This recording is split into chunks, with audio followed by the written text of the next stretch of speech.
갈릴리 지역에서 사역을 하시던 예수님이 어느 날 갑자기 제자들에게 호수 저편으로 건너가자라고 말씀하셨습니다.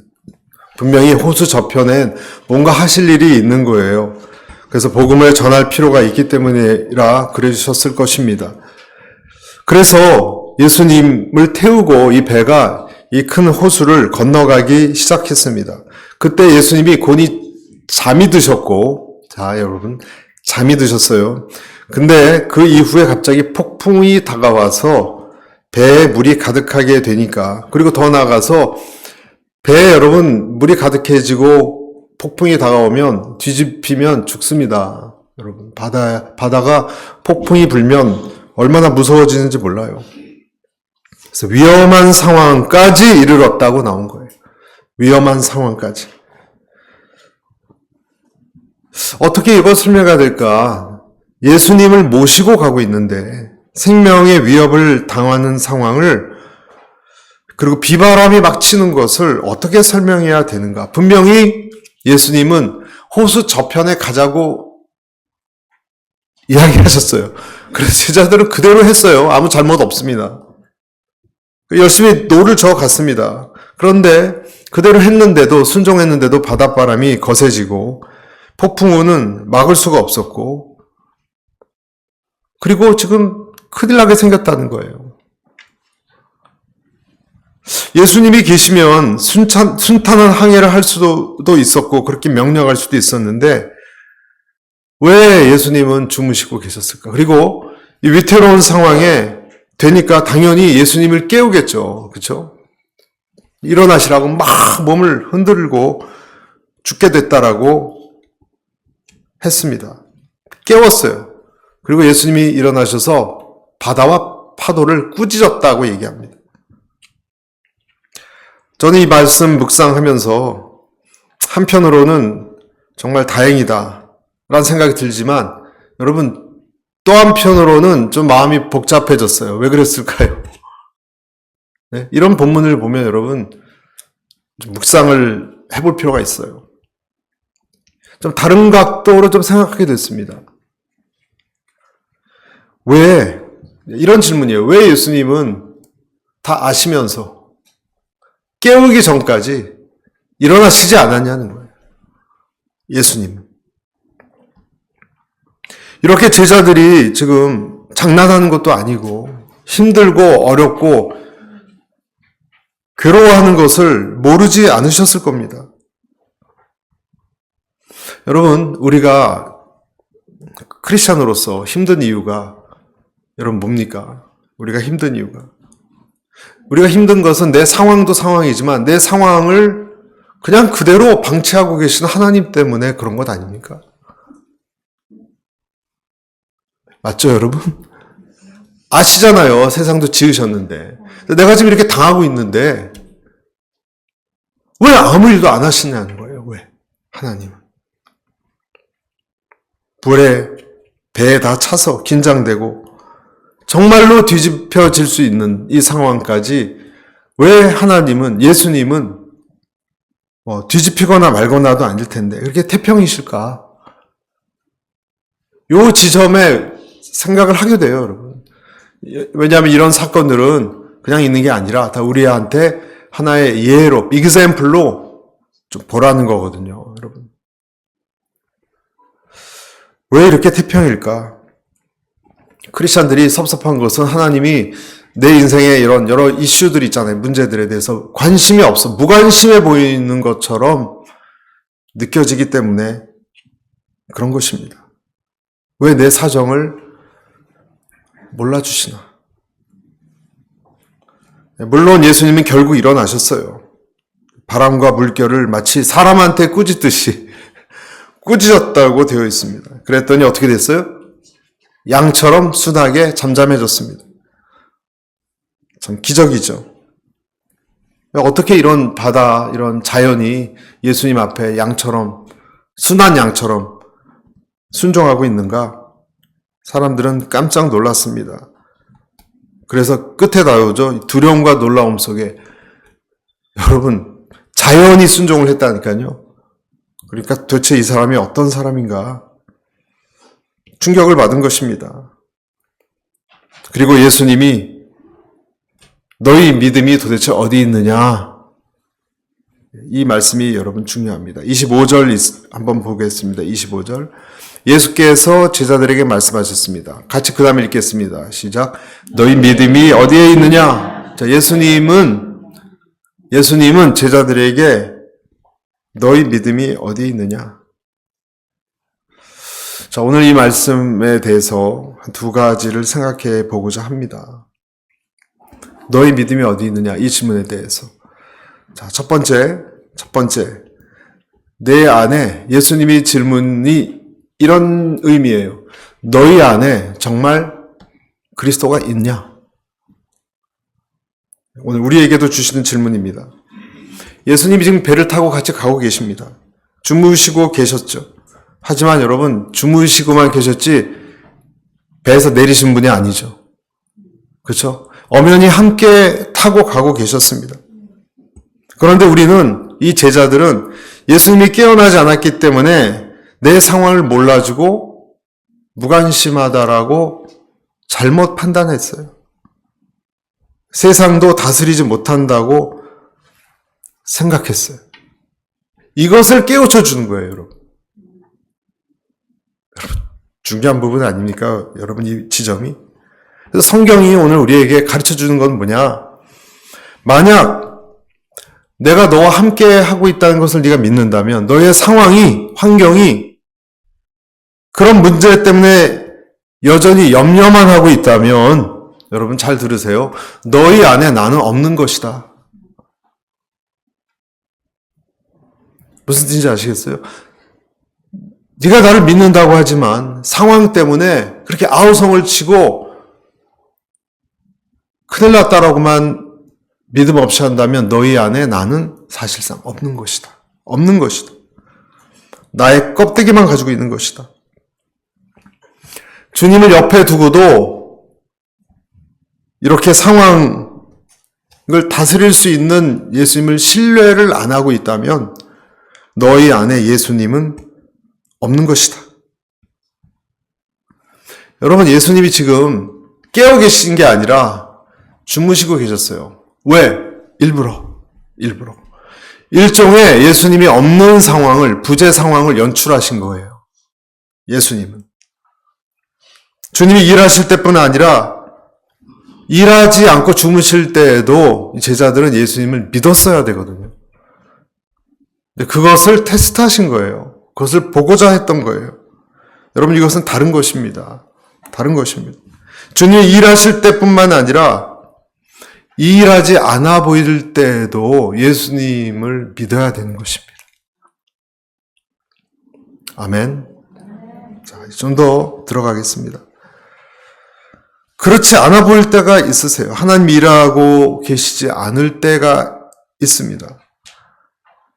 교회에서 말씀 듣고 하나님 이야기를 하고 그러면 믿음이 충만한 것 같지만 우리가 이 교회 상황만 벗어나고 여러분 말씀 보고 이렇게 하나님이 계신 것 같은 이 상황, 이 환경 밖으로 나오면 이 세상에서는 여러분 바로 이 올드 스와드로 나가서 한번 걸어가 보세요. 하나님이 계신 것 같은가? 여러분 직장에서나 여러분 다른 사람을 만나거나 하나님이 쉬고 계시는 것 같은 적은 없어요. 여러분 특히 문제 앞에 맞닥뜨렸을 때 하나님이 계시는 것은 어렴풋이 알겠는데 정말 이 시간에도 나를 위해서 또 나를 사랑하시고 움직이고 계시고 이 세상을 움직이고 통치하고 계시는 것을 나는 정말 믿고 있는가? 우리의 고민 아니겠습니까, 여러분? 성경을 보면 이스라엘 백성들이 애굽에서 환난당했던 기간이 얼마였죠, 여러분? 장장 400년이 넘어요. 430년이에요. 이때에도 하나님이 몰랐습니까? 네? 430년 내내 그렇게 시간이 많이 갔구나.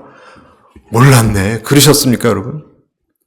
다 알고 계셨어요, 여러분. 애굽 처음 들어갈 때부터 야곱 일행이 하나님은. 창세기 15장 16절에 이런 말씀을 하세요. 창세기 15장 16절. 내 자손은 4대 만에 여기로 돌아올 것이다. 이는 아모리 족속의 죄악이 아직 가득 차지 않았기 때문이다. 이 무슨 말이에요? 하나님이 지금 시계를 보고 계셨다는 거예요. 그러니까 처음에 애굽에 들어가서 430년 지날 때까지 하나님은 다 알고 계셨어요. 언제까지?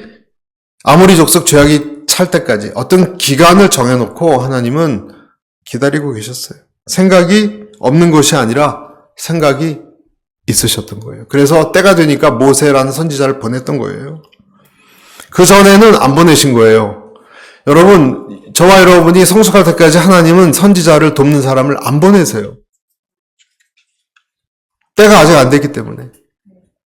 하나님이 일 안 하시는 게 아니라 안 보내신다고 생각해야 됩니다. 다른 겁니다, 여러분. 하나님이 내 상황에 지금 어디 딱 스톱되어 있는데 날 빼내지 않는 이유는 어떤 면에서 내가 아직 준비가 안 된 거예요. 하나님이 일 안 게으르신 게 아니고. 아멘.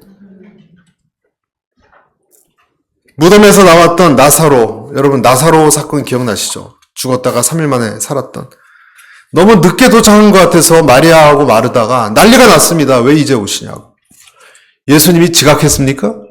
아차, 한 이틀만 빨리 왔으면, 3일만 빨리 왔으면 죽기 직전에 내가 기적으로. 아니에요, 여러분. 마르다와 마리아만 몰랐지 예수님은 다 알고 계셨어요. 꼴깍 숨이 넘어가고 죽었던 것도 알고 계셨어요. 죽고 나서 하루 이틀 냄새가 날 때까지도 안 가신 거예요. 회당장 야이로 딸이 죽었을 때도 예수님이 늦게 도착했습니까? 여러분, 하나님의 타이밍은요, 지각하신 적이 없어요, 한 번도. 내가 못 믿는 거예요.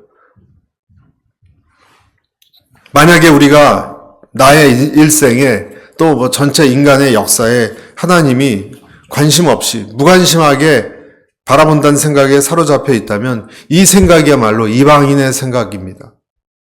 이것은 이방인의 생각, 안 믿는 사람들의 생각입니다.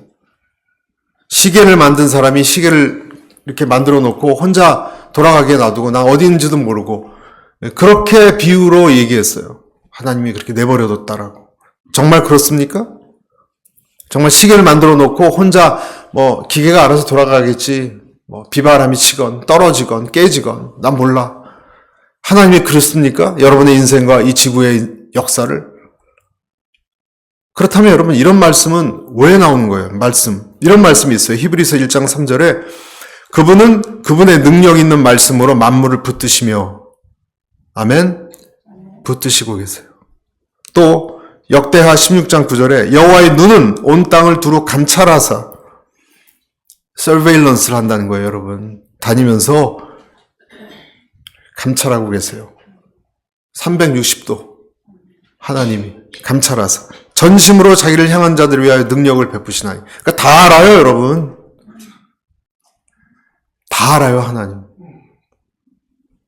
세상을 지었고 외아들까지 희생시켜서 보냈을 정도로 사랑하시는데 여러분, 관심이 어떻게 무관심할 수가 있겠습니까? 여러분, 우리도 그렇잖아요. 큰 돈을 어디다 투자했다고 쳐보세요, 여러분. 주식이나. 여러분, 관심 없습니까, 그러면? 맨날 쳐다볼걸요, 아마? 너무 많이 돈을 집어넣은 사람은?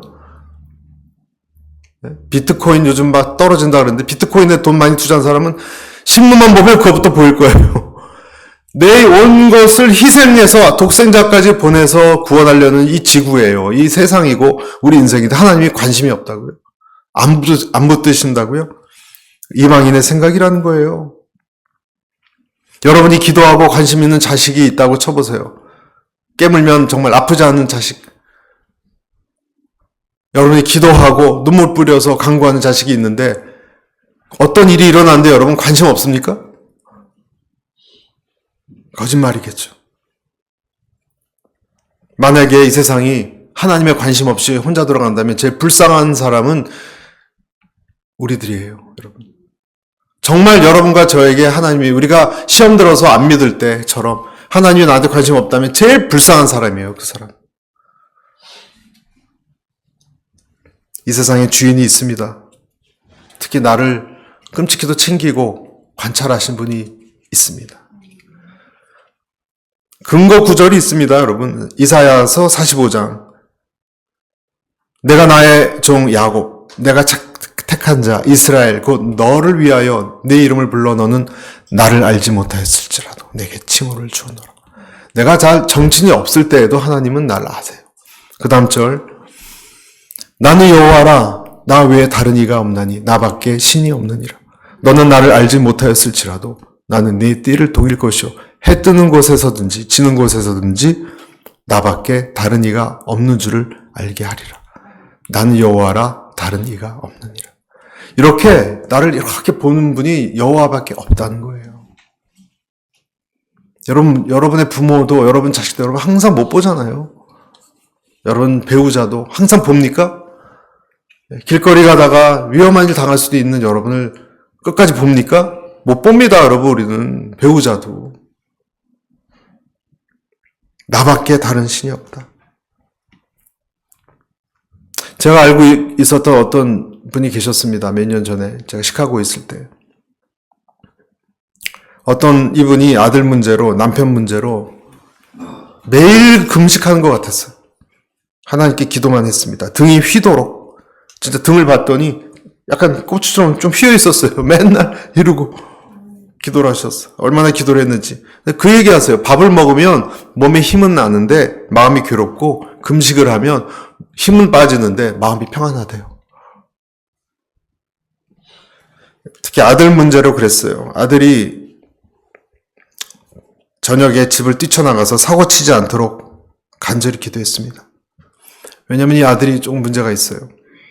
추리닝 바람으로 무기를 들고 흉기를 들고 밖에 나가서 첫 번째 만난 사람을 그 사람이 경찰이건 누구건 다 죽여버리겠다고 그리고 자기도 끝장나겠다고 선언을 했습니다. 매일. 이런 아들을 위해서 새벽 기도를 안 나올 수가 있습니까? 새벽 기도 가기 전까지 기도하고 새벽 기도 나와서도 기도하고 정신적으로 돌아버리는 아들입니다. 그렇게 몇 년 동안 쇠약해질 대로 아들을 위해서 기도하다가 이 엄마도 정신적으로 우울증이 왔습니다. 불안증이 왔습니다. 그러면서 내가 죽더라도 하나님 품에 죽겠다. 울면서 기도했다고 합니다. 근데 신기한 것은 그 기도에 응답을 하셨는지 나중에 아들이 나았어요. 나았거든요. 온전해졌을 때 아들이 이런 얘기를 하더래요. 엄마, 이상하게 내가 화풀이 대상을 만나면 다 끝내려고 했는데 맘먹고 나간 그때마다 만나는 사람이 한 명도 없었어. 만나주는 사람이 한 명도 안 보이더래요. 그리고 화가 그 다음에 풀렸더래요. 이상한 일이라고 합니다. 기도하고 연관이 없다고 말할 수 있겠습니까? 영적으로 훈련받을 때 하나님 외에 내가 내 눈을 둘 데가 없을 때입니다. 그때는 우리가 영적으로 훈련받을 때, 성장할 때입니다. 하나님이 그런데 그럴 때도 잘 일하고 계시지 않는 것 같아요. 오늘 제자들 앞에 예수님 주무시는 것처럼. 하나님 계신 건 알겠어요. 그 믿음은 있어요. 그러나 내 문제에 개입하고 지금 바꾸시는 것까지는 잘 모르겠어요. 너무 응답이 없는 것 같아서. 그렇지만 여러분, 태양이 구름에 가려졌다고 태양이 없습니까? 태양이 일을 안 합니까? 어둠이 내리고 여러분 비가 내리면 특히 태양이 정말 없는 것 같잖아요. 여러분 어제 밤새 태양이 있다고 느끼십니까? 안 보이니까 없는 것 같아요. 근데 또 그 다음날 뜨잖아요. 비가 올 때, 깜깜할 때 특히 이런 알래스카 없는 것 같아요. 그런데 여러분 그때에도 하나님은 역사하고 움직이고 세밀하게 움직이고 계십니다. 엄마가 보이지 않을 때 엄마가 보이고 보이지 않는 사이에 아기의 믿음이 자란대요. 여러분 아시죠? 아기들을 키워보셨으니까. 그래서 아기는 엄마가 떠나면 우는 거예요. 영원한 이별이라고 생각해서. 근데 또 일 갔다가 퇴근하면 또 오시거든요. 그러니까 또 그땐 좋아하고 아침에 떠나면 또 울고 반복되다가 엄마가 안 계실 때에도 돌아오시겠구나 하는 믿음이 아기는 자란다는 거예요. 예수님이 주무시고 계셔도 이분이 하나님의 아들이고 그리고 신뢰할 분이다라는 것을 제자들은 알았어야 했습니다. 그것을 오늘 훈련시키고 계시다는 거예요. 누가복음에 보면 이런 귀한 말씀이 있습니다. 12장 6절에 같이 읽어볼까요? 참새 5마리가 두 아사리온에 팔리지 않느냐? 그러나 하나님께서는 그중 참사 1마리까지도 잊지 않으신다. 또 있습니다. 누가복음 12장 24절 시작. 까마귀들을 생각해보라. 심지도 거두지도 않고 창고도 곡간도 없지만 하나님께서 그것들을 먹이신다. 그런데 너희는 새들보다 얼마나 더 귀하냐. 왜 새를 예로 들었을까? 백합화 예도 있지만 새 예를 왜 들었을까? 여러 동물도 있지만 여러분, 새라는 족속은 제일 가련한 축에 드는 족속이에요. 하루 대부분을 새를 연구한 사람들에 의하면 대부분 먹이를 찾는 데 시간을 쓰는데요. 작은 몸집이 동물보다 작잖아요. 몇 시간만 못 먹어도 새는 죽습니다. 위험해집니다. 늘 매, 고양이 같은 포식자를 경계하지 않으면 위험해지고 가지, 풀, 흙, 털 이런 것들을 수백 번을 왕복하면서 둥지를 지어야 됩니다. 새끼들이 있으니까. 몸이 작아서 에너지 소모가 빨라서 계속 먹어야 되고 추운 날씨에는 더 많이 움직여야 됩니다. 자식을 낳으면 더 필사적이죠. 그런데도 여러분, 심각한 고민을 하는 표정 지은 새 본 적이 없어요. 다 이러고 있죠? 날아다니고 있어요. 고민이 없어요, 여러분.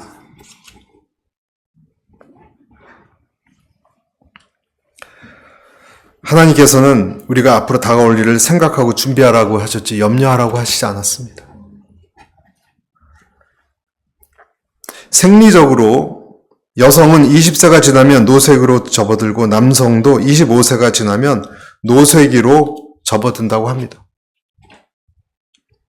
그러니 훨씬 지난 저와 여러분 같은 경우는 그래서 인생의 풀과 같다고 하는 거예요. 그렇게 가련해요, 여러분. 그렇게 가련하고 정말 떨어지는 꽃잎처럼 연약한데 브리틀하잖아요. 그런데 이 세상의 바람은 그러한 인생들, 저와 여러분을 그렇게 따뜻하고 존귀하게 취급해 주는 것 같진 않아요. 불쌍합니다. 거칠게 대할 뿐입니다. 이 세상.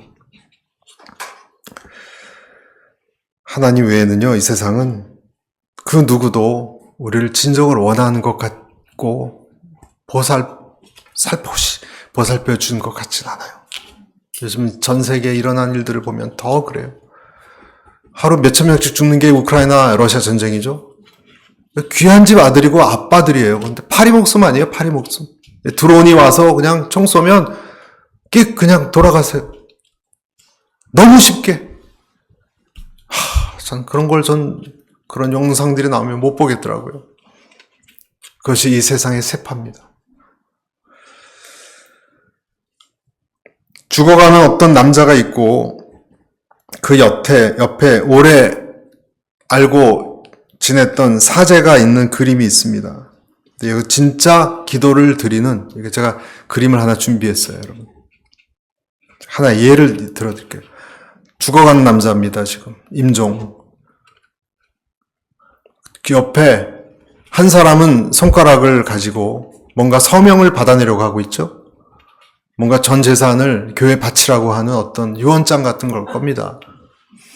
그리고 또 한 명의 사제는 십자가를 들고 그의 시선을 집중시키고 있습니다. 진짜 기도를 드리는 사람은 저 병자밖에, 임종하는 사람밖에 없습니다.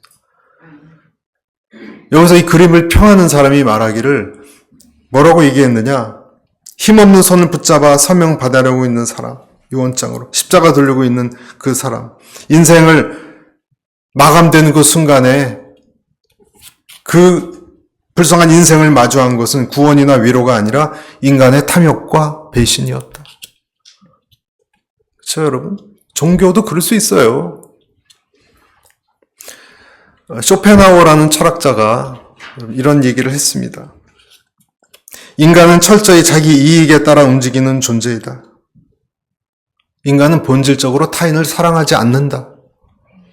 자기를 사랑할 뿐이다. 사랑이든 우정이든 동료애든 그 모든 관계의 뿌리에는 자기에게 돌아올 이익이 숨어 있다.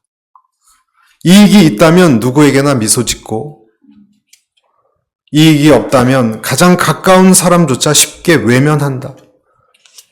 많이 경험해 보셨죠, 여러분? 싹 돌아서죠. 그렇죠? 차가운 냉정한 표정 여러분 아시죠? 우리도 경험 당해봐서 알아요. 옛날에는 그렇게 그냥 이익이 있으니까. 근데 그게 끊이면 언제 받느냐 하는 식이에요. 그래서 인간관계는 언제나 불안정하다. 이익이 사라지는 순간 당신에게 등을 돌릴 준비가 되어 있으니까. 그래서 사람을 믿지 말라. 자기에게 유리할 때만 신의를 지키는 것이 인간이다. 내가 약하고 초라한 순간 주변 사람들의 본질을 알게 된다.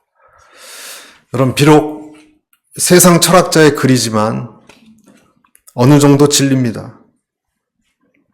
그래서 여러분, 우리는 하나님을 만날 때까지 불안정할 수밖에 없는 거예요. 하나님을 알게 되면 그러나 여러분 안심하십시오. 왜냐하면 하나님이 여러분을 먼저 선택한 분이시기 때문에 그렇습니다. 우리에게 하나님은 그래서 질문을 하세요. 뭐라고 질문하시느냐? 특히 내가 여러 인간관계로 힘들 때 여러분 하나님 이런 질문을 들으셔야 됩니다. 너는 왜 자꾸 세상을 두리번거리느냐? 마치 세상이 너를 지켜주고 위로해 줄 것을 너는 왜 이렇게 자꾸 찾아 헤매느냐? 너는 영원한 천국을 바라보고 나를 바라보라 말씀하십니다. 바닷바람이 무서워지고 환경이 험해져도 여러분 이 제자들에게 하나님이 사라진 것이 절대로 아니었어요. 한 배를 타고 계셨어요. 함께 한 배에 타고 계셨다는 것을 여러분 들어야 했던 것입니다. 그래서 예수님이 말씀하세요. 내가 너하고 한 배 탔는데 뭘 걱정하냐고 말씀하시는 이 음성이 있는 것입니다. 첫 번째, 여러분 우리가 생각해야 될 부분입니다. 그리스도가 너 안에 있느냐? 둘째, 예수님께서 믿음이 왜 없느냐 질문하신 의미는 무엇이죠? 이 질문을 하시는 거예요. 같이 읽어보겠습니다. 시작. 너에게 약속의 말씀이 있느냐? 자, 이 믿음을 얘기할 때는 두 가지예요. 너 안에 예수님이 있느냐? 진짜로 자고 있다고 마치 없는 것처럼 취급할 거냐? 두 번째 질문은 너희들에게 얘기했던 말씀이 있었지 않냐? 23절에 뭐라고 되어 있습니까? 여러분 23절에 예수님께서 이렇게 얘기하셨어요. 22절에 죄송합니다. 하루는 예수께서 제자들에게 말씀하셨죠. 호수 저편으로 가자 그러셨어요. 가자 그러셨어요. 예수님의 의지이고 예수님의 명령입니다. 약속입니다. 만약에 예수님이 가자고 했다는 이 말을 한 번 더 기억을 했다면 제자들은 이길 힘이 있었을 겁니다. 그래서 여러분 약속의 말씀이 중요한 거예요. 예수님이 하신 말씀이 있기 때문에 환경을 그 말씀을 의지해서 가자 그러셨다면 이것도 지나갈 수 있다는 얘기네. 이렇게 생각을 해야 했던 것입니다. 왜냐하면 하나님의 약속이니까. 여러분 이 세상에 일어나는 모든 일들은 하나님의 의지가 이렇게 조금씩 펼쳐지는 하나의 큰 무대라고 봐야 돼요. 내 인생도 하나님의 나를 향한 그분의 의지가 펼쳐지는 무대가 내 인생이고 그렇게 봐야 돼요. 여러분 인기 드라마 1편부터 2편, 3편 보면 이 작가가 생각했던 것이 펼쳐지는 거잖아요, 여러분. 그래서 10편에 가서 결론이 나오잖아요. 어떤 결말이 나오는 것처럼 하나님은 그 줄거리가 펼쳐지는 것이 저와 여러분의 삶이에요. 하나님의 의지가 없다면, 작가의 의지가 없다면 드라마도 없습니다. 엉망이 될 것이고, 예수님의 의지가 없다면 오늘 이 폭풍우가 불면 배가 바닷속에 가라앉듯 뭐가 깨지든지 할 수도 있었다는 거예요. 그러면 하나님의 의지가 없다면 애굽에서 탈출해 나오는 출애굽도 기적도 없고 이스라엘도 없고 여러분 우리의 미래도 혼란 그 자체입니다. 내가 다 개척해야 돼요. 인간에게 하나님이 없고 약속도 없고 성취되는 것도 없다면 여러분 생각해 보세요. 이 세상에 어떤 분의 의지도 없어요. 내 인생을 끌고 가는. 여러분의 인생은 무엇입니까? 내 인생은 무엇입니까? 돌아갈 항구가 없어요. 돌아갈 항구가 없는 배는 방황하는 배예요. 시작이 있고 끝이 없는 것을 시작은 있는데 끝이 없는 것을 방황이라고 합니다. 홈리스가 되는 것입니다. 이 세상에 믿지 않는 사람들은 억지로 그게 아니야 괜찮아 뭐 다 흙으로 돌아가면 끝인데 뭐 그러면서 사실은 방황하고 있는 거예요. 그걸 감추려고 하는 거예요. 비극적인 것은 얘기 안 하려고 그러는 거예요, 여러분. 알고 보면 우리 인생 전체가 약속으로 이루어져 있습니다. 오늘 내가 집에 가면 가족들이 반길 것이고 저 같은 경우도 집에 가면 우리 똘똘이가 반길 거예요. 자녀들도 반길 것이고 또 내 배우자, 내 주변의 순원들, 가족들, 친구들이 나를 그래도 축복해주고 받아주고 그런 약속, 신뢰가 있는 것. 약속은요, 그래서 신뢰의 어떤 표현 같은 거예요. 약속은 신뢰의 표현이에요. 신뢰하는 사람끼리 약속합니다. 그리고 그 약속을 믿기 때문에 그 사람하고 만나는 약속을 하는 거죠. 그래서 우리가 믿음으로 하루하루 살아가는 경우가 많은 거예요. 그렇지만 여러분, 사람의 약속은요, 이행이 안 되는 때도 많아요. 아프면 못 나오는 거예요. 그 사람이 배신하면 안 지키는 거예요. 내년에 우리가 놀러 가자. 그 사람이 나랑 사이가 틀어지면 여행은 끝나는 거예요. 인간의 약속은 불완전한 거예요. 구속력이 없습니다. 일방적으로 파기당할 수도 있습니다. 그래서 우리는 그런 것 때문에 늘 불안합니다. 내가 직장이 나를 끝까지 챙겨줄까? 잘리면 어떡하나? 불안한 것입니다. 내 능력이 옛날 같지 않으면. 새로운 신입사원이 내 경쟁자가 나를 넘어서면. 이런 것 때문에 우리 자손들도 지금 그런 데 살고 있잖아요. 그런 세계. 어떤 일이 일어날지, 어떤 사고가 내 몸의 건강이 어떤 불시에 위협이 올지 우리는 사실은 두렵습니다. 약속 불이행의 위험 속에 살아갑니다. 하지만 여러분을 진정으로 잡아줄 수 있는 것은 하나님의 약속이에요. 아멘. 이사야서 43장 제가 좋아하는 말씀. 그러나 1절에서 3절 이사야서. 그러나 야곱아 너를 창조하신 여호와께서 지금 말씀하시느니라. 이스라엘아 너를 지으신 이가 말씀하시느니라. 너는 두려워하지 말라. 내가 너를 구속하였고 내가 너를 지명하여 불렀나니 너는 내 것이라. 2절 같이 읽겠습니다.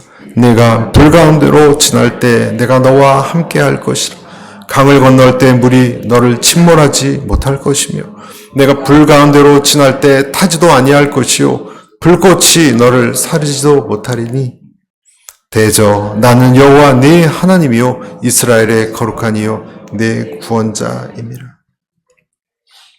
수많은 약속으로 채워져 있는 게 성경인데요. 여러분, 신기한 것은 성경의 약속 하나도 이루어지지 않은 것이 없습니다. 예수님 재림하는 거 빼고. 다 이루어졌습니다, 여러분. 역사학자들, 고고학자들이 지금 유물을 드러내고 놀라고 있습니다. 아마도 제가 보기에는 노아의 방주, 아라랏산 그것도 곧 발굴될 거예요. 성취되지 않은 것이 없습니다. 그 모든 우리 역사를 관통하는 줄기가 있는데 그것이 하나님의 약속이에요. 여러분, 세상이 무너져도 솟아날 구멍은 있다고 하는데 그건 맞지 않는다고 생각하고 세상이 무너져도 하나님의 약속은 서 있습니다. 오늘 광풍 속에 배에 타신 예수님이 제자들에게 이렇게 말씀하시는 것 같아요. 안 죽는다, 안 죽어. 내가 저 건너편에 가자고 얘기했지 않느냐. 그 약속을 너희가 믿는다면 날 믿어라. 너 안 빠져 죽는다. 여러분, 예수님께서 왜 우리가 자꾸 약속을 붙들고 있으라고 하시는지 여러분 이해가 가십니까? 믿을 만한 것은 이 세상에 약속밖에 없어요. 아까 제가 그림 보여드렸잖아요. 주변에 있는 사람도 사실은 약해요. 내 소신, 내 의지 갖고도 되지 않습니다. 내 폭풍이 나를 넘어뜨릴 때 내가 의지할 수 있는 것은 약속밖에 없습니다. 요셉을 고생시켜도 요셉의 생명을 뺏을 있는 사람은 아무도 없었어요. 왜? 요셉에게는 하나님의 약속이 있었기. 나중에 고백하잖아요, 여러분. 그것이. 바울을 고생시켜도 바울을 뺏을 수 없는 것이 바울에게 약속이 있었어요. 사도행전에 보면 로마로 가는 배도 이때도 광풍이 일어나서 다 죽겠다 그럴 때 바울이 뭐라 그랬습니까? 내가 로마 법정에 서야 하리라 이 말씀을 하셨기 때문에 사람들이요, 안 죽어요, 안 죽어. 하나님이 나 로마 법정에 선다고 해서 이 배 절대로 안 죽습니다. 약속이 있으니까 오히려 위로할 수 있었어요, 바울이. 해칠 수가 없습니다. 발람의 저주가 있어도 이렇게 막으로 이렇게 딱 막아놓은 것 같아요. 발람이 마술사가 저주해도 발락의 그 뇌물을 받고도 저주가 안 들어가는 거예요, 여러분. 하나님의 약속이 있는 백성이기 때문에. 튕겨져 나가는 것입니다. 오늘 바다 저편으로 가는 제자들을 향해서 하나님이 질문하시고 우리들을 향해서도 질문하십니다. 너 안에 예수가 있느냐? 너에게 약속의 말씀이 있느냐? 너를 보호하는 크고 강한 오른손을 너는 보지 못하느냐? 오늘 우리에게 주시는 하나님의 도전입니다. 기도하겠습니다.